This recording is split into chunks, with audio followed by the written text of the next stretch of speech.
Tamil Nadu university మంచి భవిష్యత్తు కోసం తెలుగు విద్యార్థులు ఇష్టపడే యూనివర్సిటీ. కాల్ 9059052378 9059052379. గ్యాప్ వచ్చిందా? గ్యాప్ ఇచ్చి పద్ధతిగా జరిగినా జరగకపోయినా పథకం ప్రకారం జరగాలి. ఏంటిది పద్ధతి పథకం అనుకుంటున్నారా?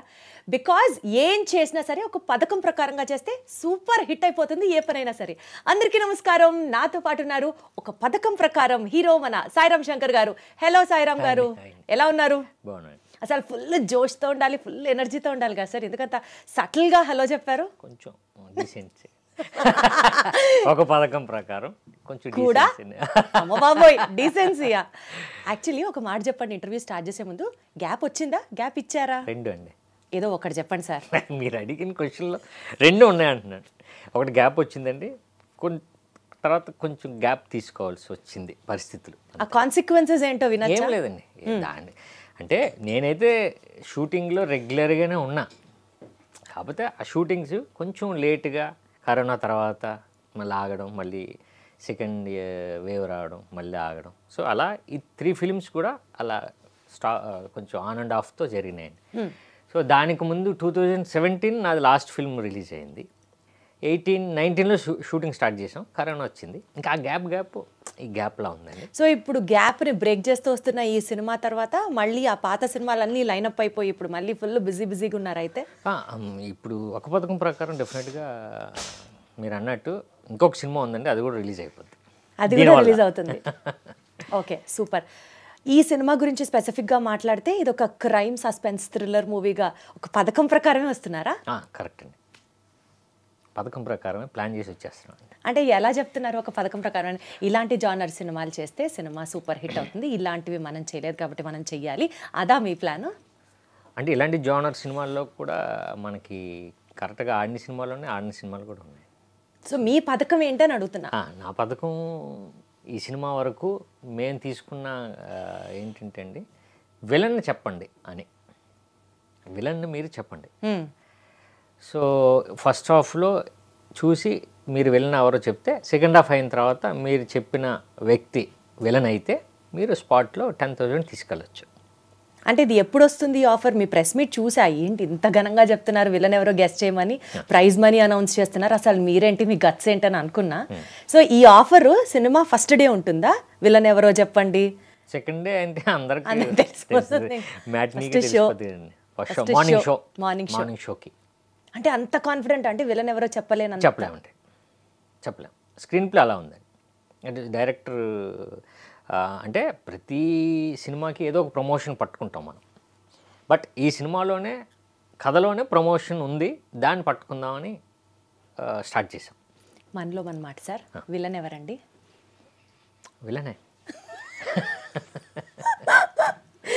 ఎంత చెప్పినా చెప్పట్లేదుగా మీరు, అసలు ఎంత అడిగినా. బాగుంటుందండి, మీరు చూడండి. మీరు ఇంకొక ఏమంటారు దాన్ని, ఒక సస్పెక్ట్ కొంపతీసి మీరే విలనా?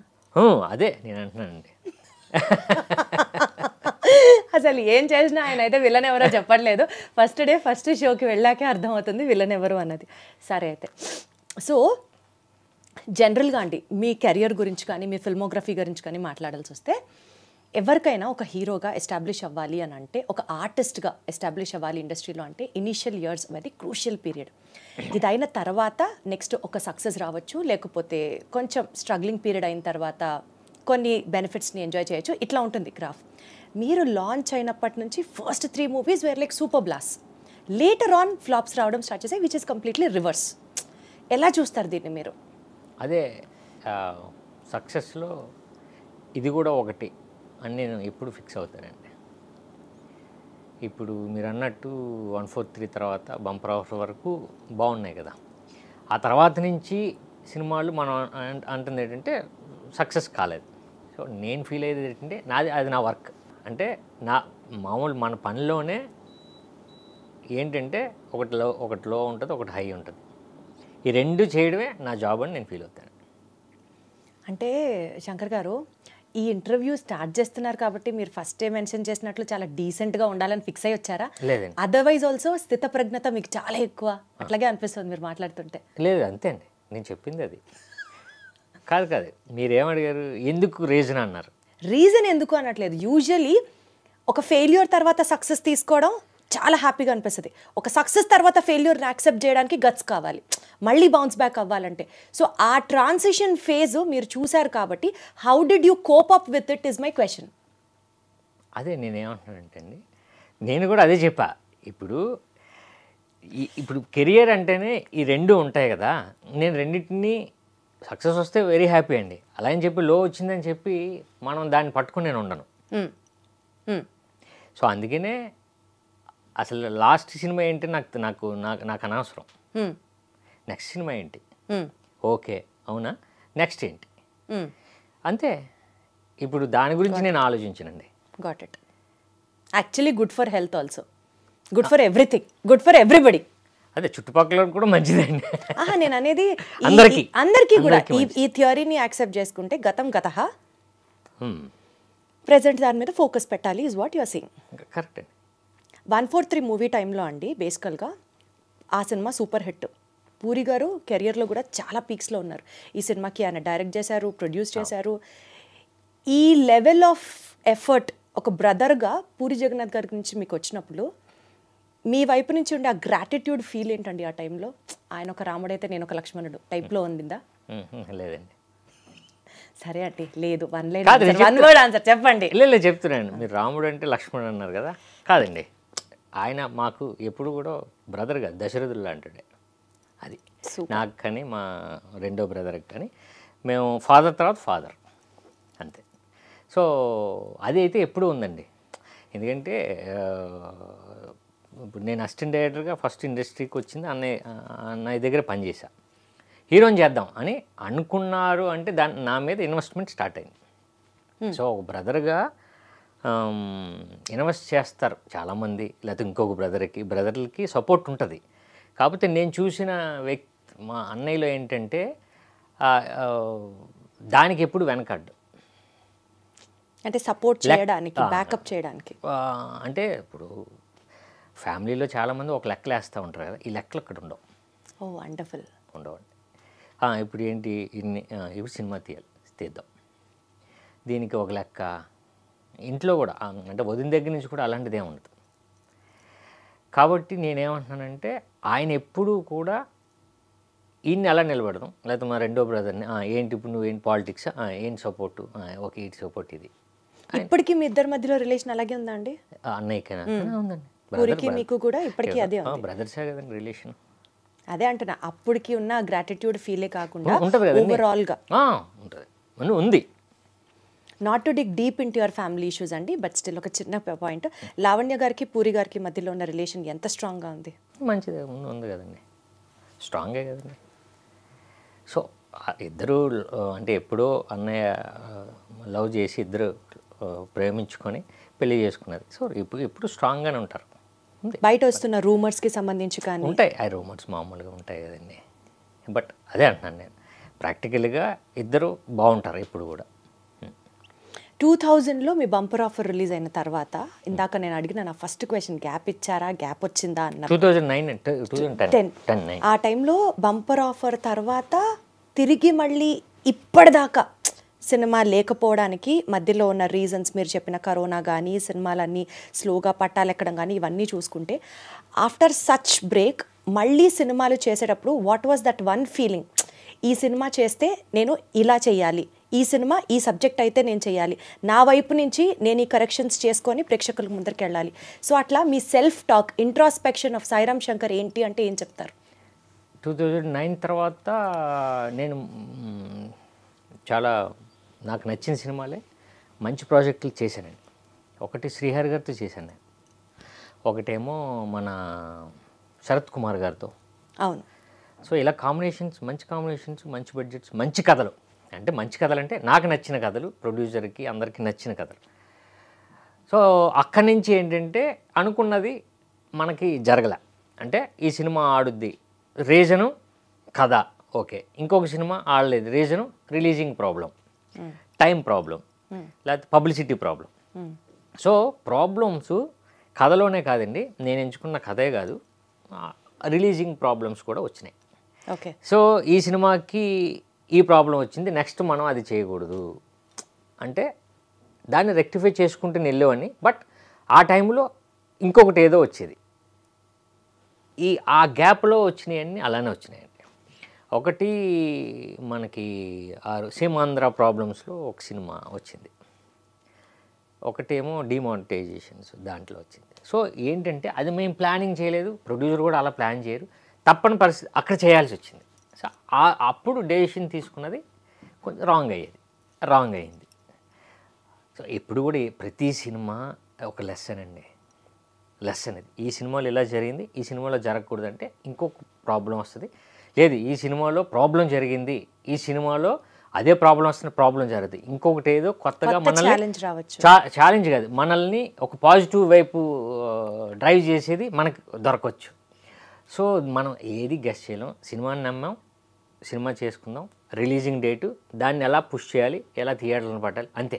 సో ఈ సినిమాకి ఇంతవరకు చేసే దాంట్లో ఆ టీంలో మీరు కూడా ఉన్నారు అయితే. ఆ బ్రెయిన్ స్టార్మింగ్ దగ్గర నుంచి కావచ్చు, లేకపోతే ఏమేమి ఛాలెంజెస్ ఫేస్ చేసి ఉంటే దాన్ని ఎలా రెక్టిఫై చేసుకోవాలి అన్న విషయానికి సంబంధించి కావచ్చు, మీ పాత్ర కూడా డెఫినెట్లీ ఉంటుంది అయితే. ఒక పదం ప్రకారం ఉందండి, డెఫినెట్గా ఉంది. ఇప్పుడు రిలీజ్ లైక్ ఫర్ ఎగ్జాంపుల్ ఏమేం చేశారండి సో దట్ ఈ జాగ్రత్తలు తీసుకుంటే సినిమా రిలీజ్కి ఎలాంటి ఇబ్బంది ఉండదు, ఈ ఛాలెంజెస్ మనం ఇదివరకు కంటే ఇప్పుడు ఓవర్కమ్ అయ్యాము అనుకునేవి సినిమా పరంగా ఏమున్నాయి? ఫస్ట్ పబ్లిసిటీ అండి, విలన్ పబ్లిసిటీతో 100కి 100 కొట్టేసారు. అదే అంటున్నా. మాకు నిజంగానే మీరు అంటే థియేటర్కి రప్పించడానికా అన్నారు? అవును, రప్పించడానికే. సూపర్ అసలు. కాకపోతే సినిమాలో లేనిది మేము పబ్లిసిటీ చేయట్లేదు, సినిమాలో ఉన్నదాన్నే మిమ్మల్ని అడుగుతున్నాం. అదేంటి ఛాలెంజ్ కాదు, మీరు చెప్పండి, తీసుకెళ్ళండి, డబ్బులు మీరు చెప్పాలనే నేను అనుకుంటున్నాను. చెప్తే 10,000 నాకు హ్యాపీ, చెప్పలేకపోతే వెరీ హ్యాపీ. ఎలా అయినా హ్యాపీ మాత్రం కామన్. సో ఆ పబ్లిసిటీ మాకు ఉపయోగపడింది.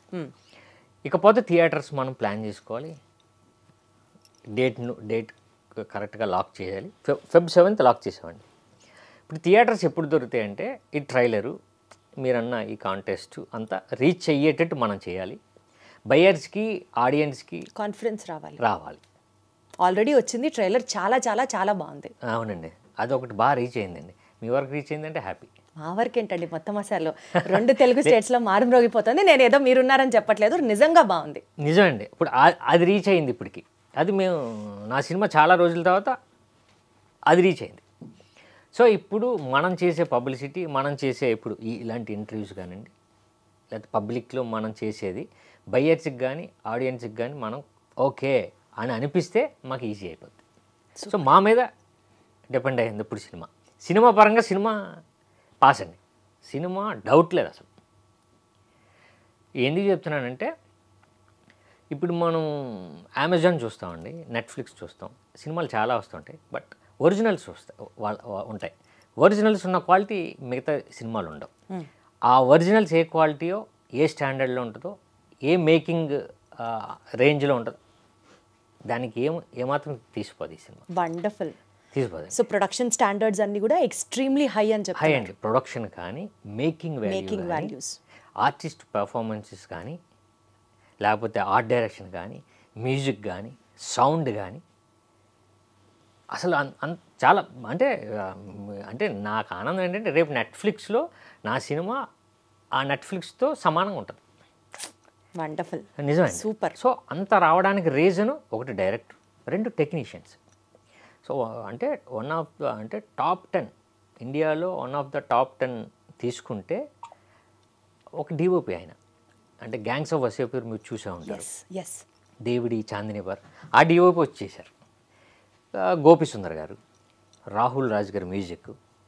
సో ఇలా డిపార్ట్మెంట్స్ అన్నీ వచ్చినాయండి, మంచి మంచి టెక్నీషియన్స్ వచ్చారు. సో మీ అందరి ఎఫర్ట్స్ డెఫినెట్లీ హిట్ అవ్వాలని నేను మనస్ఫూర్తిగా కోరుకుంటున్నాను. ఆల్రెడీ సగం హిట్ సాధించేశారనే మాట్లాడతాను నేను, బికాజ్ నిజంగా ట్రైలర్ చాలా బాగుంది కాబట్టి. మోస్ట్ ఇంపార్టెంట్లీ అండి, టు బి వెరీ ఆనెస్ట్, జనాలు మిమ్మల్ని హీరోగా యాక్సెప్ట్ చేశారు. ఫస్ట్ మీ 3 films were like super hit, launch was like extraordinary. మీరు అసిస్టెంట్ డైరెక్టర్గా వర్క్ చేసినప్పుడు కూడా ఆ సినిమాలన్నీ సూపర్ హిట్టే. మీరు ఏది పట్టుకున్నా people accepted you in whatever role you played. కానీ ఒక హీరోగా మీరు ఎస్టాబ్లిష్ అయ్యే టైంలో మీకు మీరే సరిగ్గా న్యాయం చేసుకోలేదేమో టు కంటిన్యూ దట్ స్టార్డమ్ అన్నది మాత్రం ఒక ఫీలింగ్ ఉండింది నాకు. What do you say about that? మీది రాంగ్ అండి. Okay, prove me wrong sir, I will be more happy then that. Accept చేశారు నిజంగానే, మీరు అన్నది సక్సెస్ అయింది. సో తర్వాత మన సినిమా ఆడకపోతే, మనం ఎంచుకున్న కంటెంట్ జనాలకి నచ్చకపోతే కదండి, సో అది నాది రాంగ్, అంటే ఆ కంటెంట్ రాంగ్. నేను కంటెంట్ రాంగ్ అవ్వచ్చు, మీరు ఇందాక అన్నట్లుగా ఎక్కడో ఒకటి మిస్టేక్ జరగచ్చు, టెక్నికల్గా కావచ్చు, అంతే. అంటే ఇది నా ప్రాబ్లం, బట్ వాళ్ళు యాక్సెప్ట్ చేశారు ఇంతకుముందు సినిమాలు కూడా. సో అలాంటి వాళ్ళు యాక్సెప్ట్ చేసే సినిమా నేను ఇవ్వలేకపోయాను అంతే. ఇప్పుడు మళ్ళీ వస్తే మళ్ళీ రెడీగా చూస్తారు, ఓకే బాగుంటుంది డెఫినెట్గా, ఓకే ఇప్పుడు కూడా బంపర్ ఆఫర్ చెప్తారు, లేకపోతే 143 చెప్తారు, ఇంకా గుర్తుంది. ఆ గుర్తున్న దాన్ని ఒక్కసారి మనం తీసుకెళ్ళాను అనుకోండి, ఓకే యాక్సెప్ట్ చేస్తారు. ఇప్పుడు అదే జరుగుతుంది ఒక పథకం ప్రకారం. అంటే బంపర్ ఆఫర్లో కానీ 143 కానీ మీరు హిట్ అయిన సినిమాలు మీరు చూస్తే ఆ క్యారెక్టర్కి సిమిలర్ రిజెంబులెన్స్లో ఆ ఎనర్జీతో అలా చేశారు ఈ సినిమా, అదే నా ఒక పథకం ప్రకారం కాదండి. అదే అంటాను, ఎనర్జీ అంటే గెంతడం ఒకటే ఎనర్జీ కాదు కాదు, క్యారెక్టర్లో ఇప్పుడు ఇందులో రిక్వైర్డ్ ఈ క్యారెక్టర్కి ఉన్న ఎనర్జీ ఏంటంటే ఒక క్రిమినల్ లాయర్ అయినా క్రిమినల్లా అన్నది ఈ క్యారెక్టర్లోని ఎనర్జీ. ఆ ఎనర్జీని అయితే నేను పెట్టే చేశానండి సినిమాలో. సో అందరూ ఏంటంటే ఎనర్జీ అంటే గెంతడం కాదు, మామూలుగా కూడా మీరు ఆ సినిమాలో ఎనర్జెటిక్గా ఉన్నారంటే ఆ ఎనర్జీ అంటే అది కాదు, మనకి లేని ఎనర్జీని ఆ క్యారెక్టర్లో మనం పెట్టడం. ఎగ్జాక్ట్లీ, క్యారెక్టర్కి కావాల్సిన ఎనర్జీ ఇవ్వడమే ఎనర్జీ. అదైతే ఉందండి. సూపర్.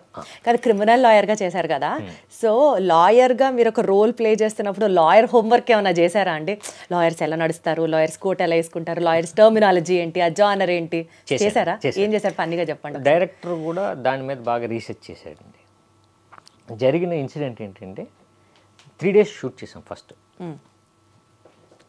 3 daysలో నాకు అర్థమైపోయింది మనం ఎక్కడో మిస్ కొడుతున్నాం అని. అంటే చేస్తున్నప్పుడే ఏదో మనం తెచ్చుకుని చేస్తుంది అర్థమవుతుంది, నాకు అర్థమైంది. యాజ్ ఈజ్ డైరెక్టర్ ఎప్పుడు పట్టేశాడు, కెమెరామెన్ ముందే ఓకే ఫ్రేమ్ పెట్టుకుని ఆయనకి అర్థమైపోయింది. 2 days షూట్ చేసిన తర్వాత రాజీవ్ రవి గారు మనం హైదరాబాద్ కాదు ఏదైనా ఒకసారి ప్లేస్ చూడండి, షూటింగ్ ఇక్కడ కాదు, మనం ముందు లొకేషన్ స్కౌటింగ్కి వెళ్ళండి అని అసిస్టెంట్ల నుంచి పంపించారు. సో అప్పుడు వాళ్ళు విజయవాడ, రాజమండ్రి, వైజాగ్ అలా తీసుకుంటూ వెళ్ళారండి. ఈ గ్యాప్ 1 month దొరికింది. అప్పుడు నాకు ఏం చేశారంటే నేషనల్ స్కూల్ ఆఫ్ డ్రామా నుంచి ఒక ఆయన ఫ్రెండ్ని తీసుకొచ్చారు, డైరెక్టర్ ఫ్రెండ్. నాకు క్లాసెస్ స్టార్ట్ చేశాను. సో ఈ సినిమాకి ఏం కావాలి, సినిమాకే కాదు అసలు యాక్టర్కి ఎలా మనం రియలిస్టిక్గా ఉంటుంది. కేరళ సినిమాలు, మన మలయాళం ఫిల్మ్స్ వాచ్ చేస్తే న్యాచురల్గా ఉంటుంది కదా, అది రావాలి. అది రావట్లేదు అన్నది నాకు 3 daysలో నాకు అర్థమైపోయిందండి. ఓకే, చిన్న డ్రామా నా దగ్గర ఉంది, చిన్న అంటే నటన బయటకు వస్తుంది, అది రాకూడదు అని నేను 1 month ప్రిపేర్ అయ్యాను. అంటే యాక్టింగ్ క్లాసెస్ మీరు తీసుకున్నాను. ఓ సూపర్. అసలు 1 month నేను మళ్ళీ తీసుకున్నాను. అప్పుడు సత్యానంద్ గారి దగ్గర తీసుకున్నాను, అది ఉపయోగపడింది అండి. ఇప్పుడు ఈ క్యారెక్టర్కి అసలు ఇంకా న్యాచురల్గా ఎలా మనం ఇన్వాల్వ్ అవ్వడానికి నేను 1 month తీసుకున్నాను. అప్పుడు మళ్ళీ మనం స్టార్ట్ చేసాం షూటింగ్. ఎస్పెషల్లీ లా లాంగ్వేజ్ అదే అంటున్నాను, దాంట్లో ఇవన్నీ మేము ప్రాక్టీస్ చేసాం. సో లాయర్ ఎలా ఉంటాడు, ఓకే ఇందులో లాయర్ ఏంటంటే క్రిమినల్ లాయరు, కాకపోతే ఒక్కొక్కసారి ఆడు చిన్న అలవాట్లు ఉంటాయి, అవన్నీ చేస్తూ ఆ కోర్టుకి ఎలా వస్తూ ఉంటాడు. సో అన్నీ మేము ప్రాక్టీస్ చేసాం. ఎస్పెషల్లీ ఆ లా టర్మినాలజీ ఏమైనా నేర్చుకున్నారా? అంటే స్క్రిప్ట్లో ఉంది, నేను నేర్చుకున్నాను కొన్ని. స్క్రిప్ట్ పరంగా నేర్చుకున్నాను. సో బేసికల్గా మనం రెగ్యులర్గా వాడుకునే లా లాంగ్వేజ్లో పదాలు ఎక్కువ గూగుల్ చేసి వాటి మీనింగ్ తెలుసుకొని ఇంకాస్త ఫెమిలియర్ అవ్వడం, అలాంటి హోంవర్క్ ఏమన్నా చేశారా? అదే అండి, నేను ఏమంటున్నానంటే బేసిక్గా ఈ క్యారెక్టర్ ఏంటంటే పబ్లిక్ ప్రాసిక్యూటర్, అంటే పీపీ అంటే రెగ్యులర్గా ఇంకా గవర్నమెంట్ లాయర్ కదండి. సో కొంచెం సపరేట్గా ఉంటారు వీళ్ళు. అంటే మరి మన లాయర్స్ లాగా వాళ్ళు మూవ్ అవ్వలేరు కొంచెం, అంటే వాళ్ళకి సెపరేట్ ప్రోటోకాల్ అది ఉంటుంది కదండి. సో అది కొంచెం తెలుసుకున్నాను నేను. Okay, super. యా, సినిమాకి అవసరం, అలానే దానికి సంబంధించి యాక్టింగ్ కూడా రియలిస్టిక్ గా ఎలా కావాలో నేర్చుకున్నారు. హోంవర్క్ బాగానే చేశారు అనమాట, పథకం ప్రకారమే హోంవర్క్ కూడా చేశారు. జరిగింది అసలు టైటిల్ కి ప్రతిదీ సింక్ లో వెళ్తుందిగా సాయి గారు. మళ్ళీ పూరి గారి విషయానికి వస్తానండి. ఆయన యాజ్ అ డైరెక్టర్ జనాలు ఎంత ప్రేమిస్తారో, ఎస్పెషల్లీ ఆయన మ్యూజిక్స్, ఆయన ఇంటలెక్చువల్ స్పీక్స్, ఆయన టాక్స్కి కూడా ఒక separate set of fan base ఉంది. అందులో నేను ఒక దాన్ని ఫస్ట్ లైన్లో ఫస్ట్ రోలో నుంచే ఫస్ట్ అభిమాని. ఎంత బ్యూటిఫుల్గా కనెక్ట్ అవుతామో. ఇలాంటి డైరెక్టర్కి ఒక బ్రేక్ వచ్చిన తర్వాత మళ్ళీ ఎప్పుడు బౌన్స్ బ్యాక్ అవుతారు అని నిజంగా కోట్ల మంది ప్రజలు ఎదురు చూస్తున్నారు. దానికి మీరిచ్చే ఆన్సర్ ఏంటి? ఇప్పుడు ఆయన లైఫ్లో జరిగింది అది కదండి. ఆయన అవ్వడం, మళ్ళీ బౌన్స్ బ్యాక్ అవ్వడం, అదంతా జరుగుతూనే ఉంది. ఇప్పుడు మళ్ళీ ఆ బౌన్స్ బ్యాక్, మళ్ళీ అదే అంటున్నాను. ఇప్పుడు పోకిరి, టెంపరు, ఇస్మార్ట్ శంకర్ మళ్ళీ ఇప్పుడు వస్తుంది, అది కామన్. అంటే నేను అనేది ఏంటంటే కొన్ని రియలిస్టిక్ ఇన్సిడెంట్స్ లైఫ్లో ఎలా ఉంటాయంటే, ఒక మనిషి కెరియర్ పీక్లో ఉన్నప్పుడు ఒక సెట్ ఆఫ్ హీరోస్ కానీ, లేకపోతే ఇండస్ట్రీ కానీ, సొసైటీ కానీ ట్రీట్ చేసే విధానం, వచ్చి కలిసే విధానం ఒకలా ఉంటుంది. ఒక మనిషి లోలో ఉన్నప్పుడు, డౌన్ఫాల్లో ఉన్నప్పుడు ట్రీట్ చేసే విధానం ఒకలా ఉంటుంది. ఈ రెండు ఇన్స్టెన్సెస్ ఇప్పుడు మీరు చూసిన వ్యక్తి ఒక లైవ్ ఎవిడెన్స్ అనుకుంటే ఎలా చూస్తారు దీన్ని అంటున్నాను. మనుషుల మధ్యలో వచ్చిన చేంజెస్ కానీ, సక్సెస్ని ఫెయిల్యూర్ని జనాలు యాక్సెప్ట్ చేస్తున్న విధానం కానీ, how do you have to leverage it? మనం అంటే మనిషి నేచరే అంతే, అది కదండి, మనం అంతే కదా. సో మీరు అంతే అంటారా? అందరూ అంతే, అందరూ అంతే. సో అది తెలిసిన విషయమే కదా. ఇప్పుడు సక్సెస్ ఉంటే మనం ఒకలా ఉంటాం, సక్సెస్ లేనప్పుడు ఎదుటి వ్యక్తిలో మనం వేరే రకంగా ఉంటాం. సో ఇది మనకు తెలిసిన మ్యాటరే కదా. ఆయనకు కూడా ప్రాక్టికల్గా తెలుసు. ఎప్పుడు కూడా ఇండస్ట్రీ గురించి ఎప్పుడన్నా ఫీల్ అవ్వడం కానీ, మీరు మళ్ళీ ఆయన్ని కన్సోల్ చేయడం కానీ, లేకపోతే మీకు అలా ఎదురైన సిచ్యువేషన్ కానీ ఏమన్నా ఉందా? Is what I wanted to know. అదే నేను ఏమంటున్నానంటే అండి, అసలు దీనికన్నా ముందు ఆయన డైరెక్టర్ అవ్వకముందు చాలా ఉన్నాయి దీనికన్నా పెద్దవి, అంతే కదా. ఇదంతా ఆయన అందుకే ఎప్పుడు కూడా మీరు చూస్తే గ్యాప్ రాదు సినిమాకి. అప్పుడు ఎవరు నెక్స్ట్ కాదా, నెక్స్ట్ ఏంటి, ఆల్టర్నేట్ ఎవరు, వెళ్ళిపోవడమే. వీళ్ళు కావాలి, వీళ్ళతోనే చేయాలి, ప్రాజెక్ట్ ఎప్పుడు ఆగదు కదండి. ఆయన చేసుకుంటూ వెళ్ళిపోతూ ఉంటారు. అంటే ఇంత ఈజీ గోయింగ్ లైఫ్లో ఏది వస్తే అది యాక్సెప్ట్ చేయడం, మన పని మనం చేసుకుంటూ వెళ్ళిపోవడం, మీకు కూడా ఆయన నుంచే వచ్చిందా ఈక్వాలిటీ? 100% ఆయన నుంచే చూసి నేర్చుకున్నారంటారు. ఏమో తెలీదు, నాకు తెలిసి ఫస్ట్ డే నాకు 143 చేసినప్పుడు చాలా విషయాలు చెప్పారు, అది నాకు ఇప్పటికీ గుర్తున్నాయి. కొన్ని షేర్ చేసుకోండి. చెప్పనండి. చెప్పరా? అదేంటి అంతలా అనే సరే చెప్పరండి, మంచి విషయాలే కదా సాయిరామ్ గారు. అదే ఇప్పుడు అయినా సరే చెప్పరు ఆయన. సో ఏమవుతుందంటే నిజమే, ఆయన చూసి నేర్చుకుందే. కరెక్ట్గా ఏదో ఒకటి చెప్తాడు, దాంట్లో చాలా విషయం ఉంటుంది, మనకు ఉపయోగపడే విషయం. అది చెప్పరు అంతేనా? మంచిదంటే చెప్పచ్చు కదా. అందరికీ ఉపయోగపడేదండి. పాడ్కాస్ట్లో వచ్చినవన్నీ అవే, అప్పుడు చెప్పేవే ఇప్పుడు నెమ్మదిగా ఆయన చెప్తున్నారు. Okay okay. సో బేసికల్గా ఆకాష్ పూరి గారి గురించి చెప్పాలంటే అసలు ఒక fully loaded, fire loaded gun లాగా ఉంటాడు. అండ్ ఆల్మోస్ట్ యాక్షన్ కూడా అద్భుతము. ఒక ఫ్రెషర్ వచ్చి మూవీస్ చేస్తున్నట్లుగా అయితే ఇంప్రెషన్ ఎక్కడా రాలేదు అసలు. Too good in his acting levels. మీకు తనకి ఉన్న రిలేషన్ గురించి చెప్పండి. బాగానే ఉంటుందండి. ఏమండి బాగానే ఉంటుంది కాదండి, ఇంకాస్త ఎలాబొరేటెడ్గా చెప్పండి. ఒక్క 1 word ఆన్సర్, 1 line కూడా కాదు, జస్ట్ 1 word అంతే.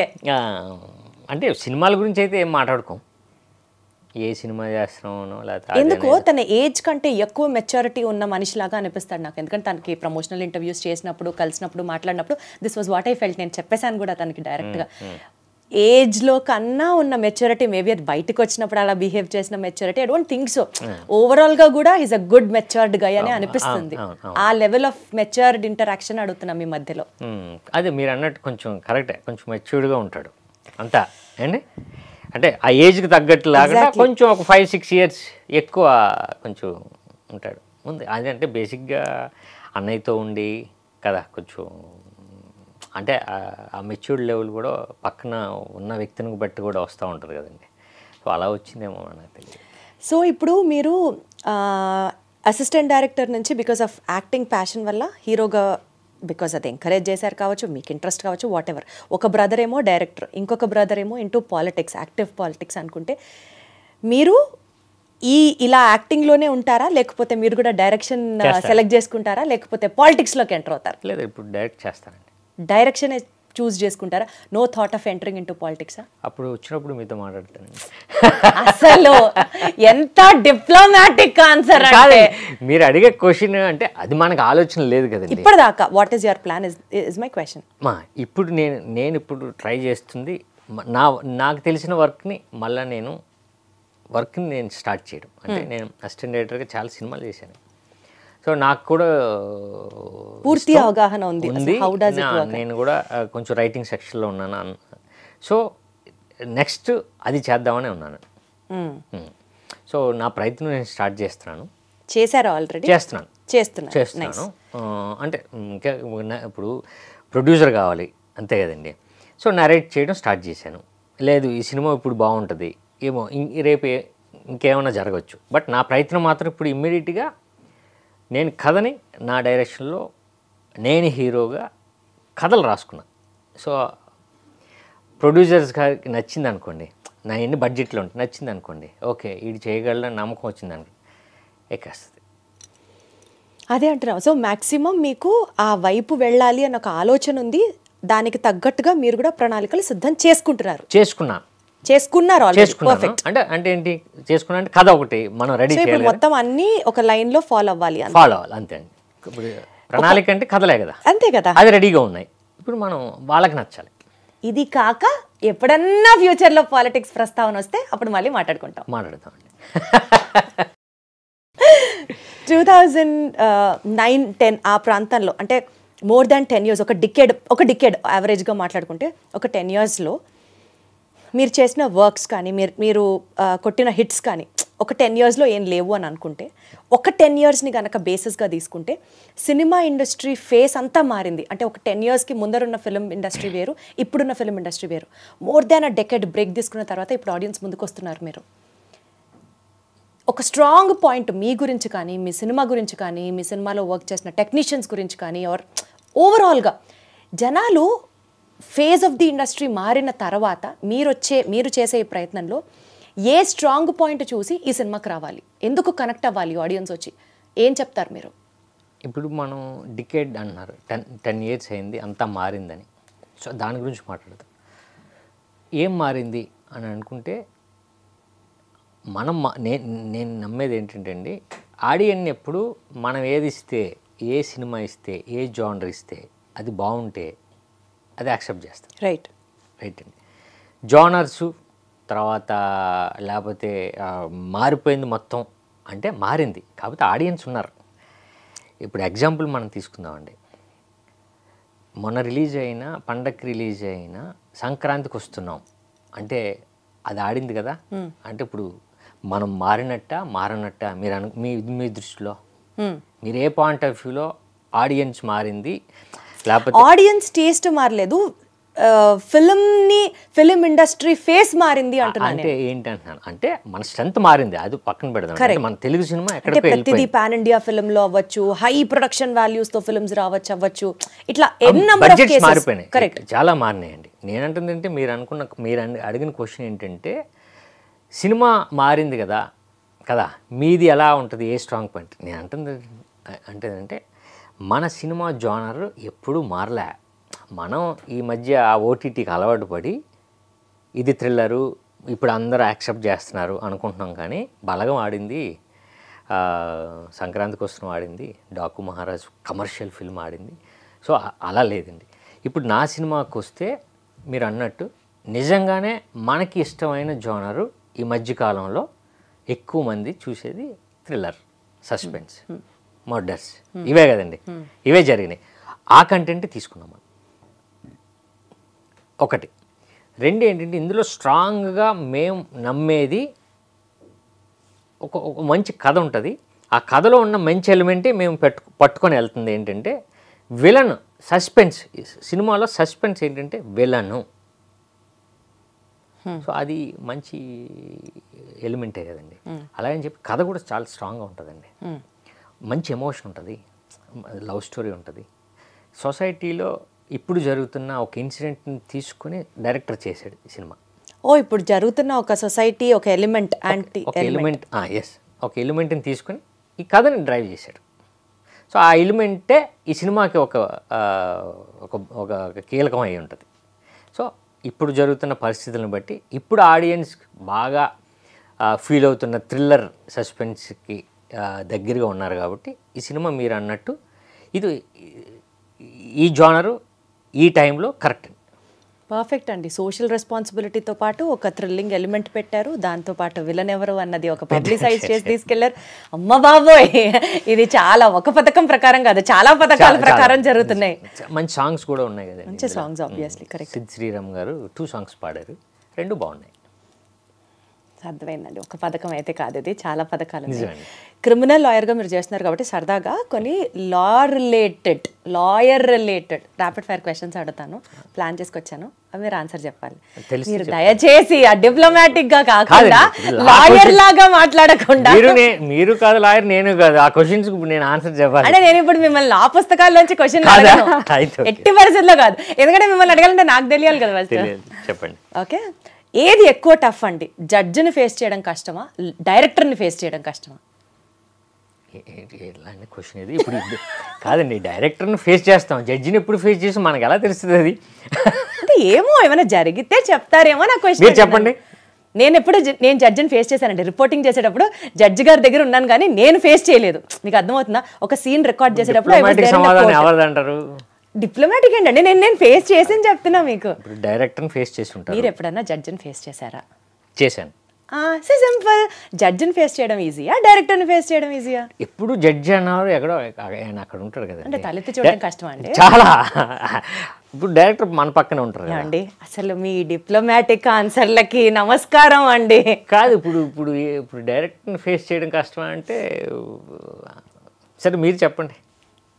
నేను డైరెక్టర్ని ఫేస్ చేస్తే చెప్తానండి. నాకు డైరెక్టర్ గారిని ఫేస్ చేయడమే కష్టం, జడ్జిని ఫేస్ చేయడం కష్టం అని ఎప్పుడూ అనిపించలేదు. ఓ, అది మీకు ఎక్స్పీరియన్స్తో చెప్తున్నాను.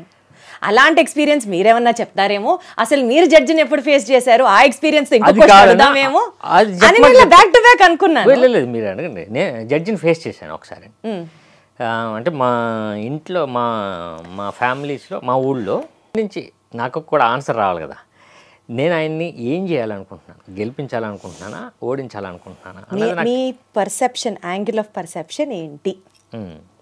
ఎవరిని కేసు టేకప్ చేస్తారు ఇస్ మై క్వశ్చన్. ఏమన్నా నాకు అంత పురాణాల మీద అంత ఐడియా లేదండి. పురాణాలు అవసరం లేదండి, any historical figure will do.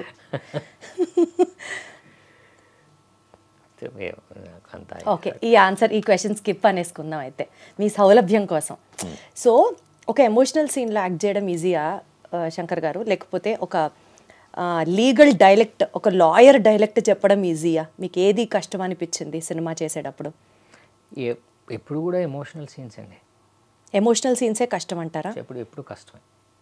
ఇప్పుడు లాయర్ డైలెక్ట్ అంటే ఓకే, మనం అది కూడా మన క్యారెక్టర్ని ప్రిపేర్ అవ్వాలి. బట్ ఎమోషనల్ సీన్ ఎప్పుడు కూడా కొంచెం మనం చాలా ప్రిపేర్ అవ్వాలి, దానికి చాలా మూడ్లో ఉండాలి. ఎప్పుడు ఎమోషనల్ సీన్స్ టఫ్ అండి. సో ఈ సినిమాలో ఆ most toughest emotional scene was ఆ బార్ సీన్ అంటారా? ఆ బార్ సీన్ అండి. అంటే నేను ఫస్ట్ ఇన్వాల్వ్ అవ్వడానికి ఉపయోగపడింది ఆ సీన్, ఫస్ట్ అది పెట్టడం వల్ల. సో అక్కడి నుంచి సేమ్ ఆ సీన్ ఎలా ఉందో ఎండ్ వరకు నేను అలానే ఉండాలి. సో ఆ ఎమోషన్ క్యారీ చేస్తూనే ఉండాలి.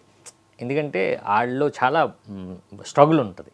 మొత్తానికి ఆ వైఫ్ని కిడ్నాప్ చేసింది ఆయనేనా? ఆ క్యారెక్టరేనా? ఆయనే విలనా? డైరెక్టర్. ఆయనేనా విలనా? డైరెక్టర్ అంటున్నాను నేను. ఎవరు? ఇప్పుడు మీరు అమ్మాయిని సెలెక్ట్ చేసిందా? కిడ్నాప్ చేసింది ఆ హస్బెండ్ క్యారెక్టర్ చేసిన మీరేనా? అంటే మీరేనా విలను అంటున్నా, జస్ట్ అండర్స్టాండింగ్ అడుగుతున్నా. నేను కాదండి, ఈడు చేయలే, ప్రొడ్యూసరో లేకపోతే డైరెక్టర్ ఎవరో ఇద్దరులో ఎవరో చేశారు కిడ్నాప్. వాళ్ళు చేశారంటారా? అమ్మ బాబోయ్, అసలు సూపర్.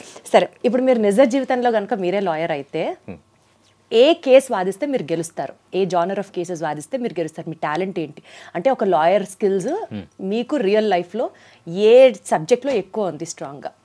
నాకండి లవ్ కేసెసా, డ్రింక్ అండ్ డ్రైవా, లేకపోతే? డ్రింక్ అండ్ డ్రైవింగ్ ఏముండదండి. ఇప్పుడు బెయిల్ వస్తుంది. అదే అసలు మీ స్ట్రెంగ్త్ ఎందులో అంటున్నా? సివిల్ అండి.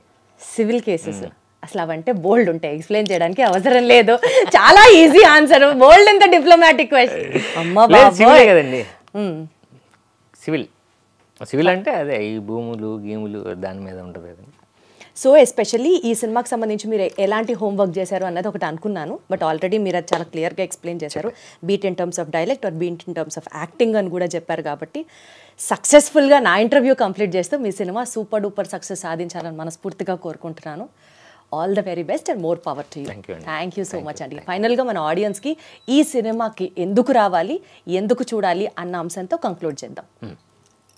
సో బేసిక్గా ఒక్క పథకం ప్రకారం అంటే ఈ సినిమాని నేను నాకు వచ్చినప్పుడు ఈ సినిమా నాకు ఉపయోగపడుతుంది అనే దాంతో ఎవరైనా సరే, బట్ నాకు మోస్ట్లీ ఒక క్యారెక్టర్ని కొత్తగా చేయొచ్చు, డైరెక్టర్ నన్ను ప్రొజెక్ట్ చేస్తాడు అనే నమ్మకంతో. ప్లస్ రెండండి, మీరు సినిమాకి ఇది థ్రిల్లర్ సినిమా అని ఒక పథకం ప్రకారం అనే సెంటెన్సు అనే టైటిల్ని బట్టే ఇది మోస్ట్లీ ఇది క్రైమ్ ఫిల్ము అన్నది అర్థమవుతుంది. ఆ వాక్యంలోనే మ్యాక్సిమం మనం వాడేది ఆ థ్రిల్లర్కే వాడతాం, లేకపోతే ఆ క్రైమ్కే వాడతాం. ఒక పథకం ప్రకారం వీడు ఆ పని చేశాడు అని. సో ఆ టైటిల్ నుంచి ఇది థ్రిల్లర్ ఫిల్ము, సస్పెన్స్ ఫిల్ము అని వచ్చే ఆడియన్ను ఏమాత్రం నిరాశ పడడండి. ఎందుకంటే edge of the seat second హాఫ్లో అసలు ఏం జరుగుతుంది, మనం చూసిన సినిమా ఫస్ట్ హాఫ్ ఏంటి, ఈ సెకండ్ హాఫ్లో ఎవడు అసలు లీడ్ కాదా, ఓకే సముద్రగాని గారా, కాదు, లేదా హీరోయినా కాదు, పక్కన ఉన్న పోలీస్ ఆఫీసరా, లేకపోతే హీరోనా, ఈడ ఇలా గ్రాఫ్ వేసుకుని వెళ్ళాల్సిందేనండి ఆడియన్స్. సో అంత థ్రిల్లింగ్ ఎలిమెంట్ ఆడియన్కి ఎప్పుడు నచ్చుతుంది, వండర్ఫుల్ నచ్చుతుంది. సో అది మాకు ఉపయోగపడుతుంది. వాళ్ళకు కూడా ఓకే సినిమా చూసాం, ఓకే కొత్తగా క్యారెక్టర్స్ బాగున్నాయి, కొత్త స్క్రీన్ ప్లే ఉంది, థ్రిల్లింగ్ ఎలిమెంట్ ఉంది, మనం అనుకున్నది కాదే అని ఫీల్ అవుతారండి. అది మాకు ఉపయోగపడుతుంది. సో ఆ వావ్ ఫ్యాక్టర్ ఒకటే జనాల్ని తెప్పిస్తుంది హాల్స్కి అన్నది మీ నమ్మకం అండి. మేము అందుకనే ఆ పబ్లిసిటీతో వెళ్తున్నామండి. సో డెఫినెట్గా మాది తప్పు కాదని సినిమాలో ఉంది అది. Done, perfect. సో ఇంకా ఎక్కువ విలన్ ఎవరు అని నేను కూడా మిమ్మల్ని అడిగి ఇబ్బంది పెట్టదలుచుకోవద్దు. అట్లీస్ట్ ఇంటర్వ్యూ అయిపోయిన తర్వాత అయినా పర్సనల్గా అడిగి తెలుసుకుందాం అన్న ఒక ఫీలింగ్తో ఉన్నాను. కాదండి, నేను చెప్పానుగా మీకు సినిమా చూపిస్తా. డన్ చూపిస్తా. అందుకని ఇంకా ఈ ఇంటర్వ్యూలో ఎక్కువ సాగతీయకుండా సినిమా చూపిస్తా. మేము ఒకసారి మీకు షో వేసినప్పుడు సేమ్ కంటెస్ట్ అండి, మీరు వెళ్ళే ముందు మేము అక్కడ 10,000 పెడతాం, మీరు చూసి వచ్చి రాసేవచ్చు అక్కడ. Done, noted, deal done. ఇందాకే అనుకున్నాగా. థ్యాంక్ యూ సో మచ్ అండి. ఆల్ ద బెస్ట్ మీకు, మీ టీమ్కి. ఈ సినిమా సూపర్ సక్సెస్తో మళ్ళీ మీరు ఆ హిట్ ఫామ్లోకి వచ్చాలని మనస్ఫూర్తిగా కోరుకుంటూ good luck to you. Thank you అండి.